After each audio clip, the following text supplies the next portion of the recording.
ഞാനും കുടുംബവും കേരളം വിട്ടിട്ട് 30 വർഷത്തിലേറെയായി. നാട്ടിൽ ചില സുഹൃത്തുക്കളുണ്ട്.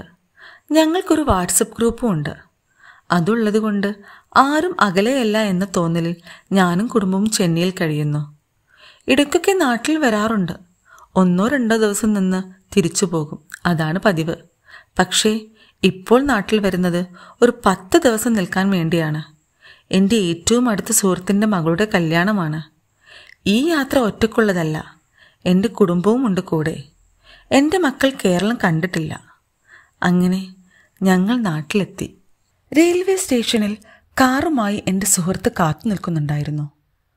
അങ്ങനെ അവൻ്റെ വീട്ടിലേക്ക് ചെന്നു. ഒരു പഴയ വീടാണ്. പണ്ട് കണ്ടതിൽ നിന്നും ഒരു മാറ്റവുമില്ല.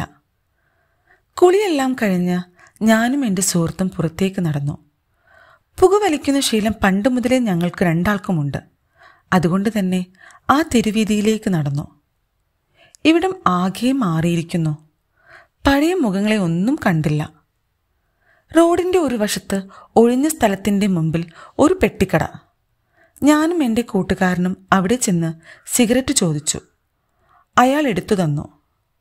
അയാളെ കണ്ടപ്പോൾ തന്നെ എൻ്റെ മനസ്സ് വർഷങ്ങളോളം പുറകോട്ട് പോയി. നല്ല പരിചയമുള്ള മുഖം.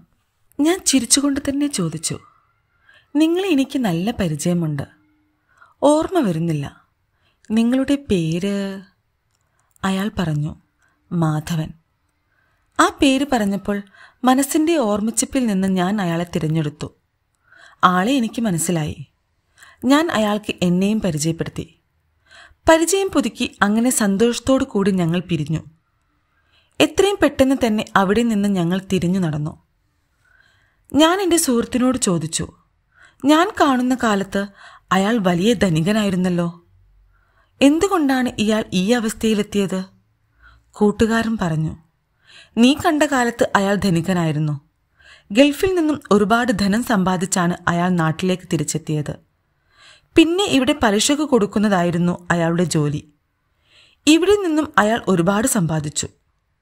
അതിനുശേഷം അയാൾ സിനിമാ മേഖലയിലേക്ക് കടന്നു. 1-2 ചിത്രങ്ങൾക്ക് അയാൾ പ്രൊഡ്യൂസറായി. അതായിരുന്നു അയാളുടെ അന്ത്യം.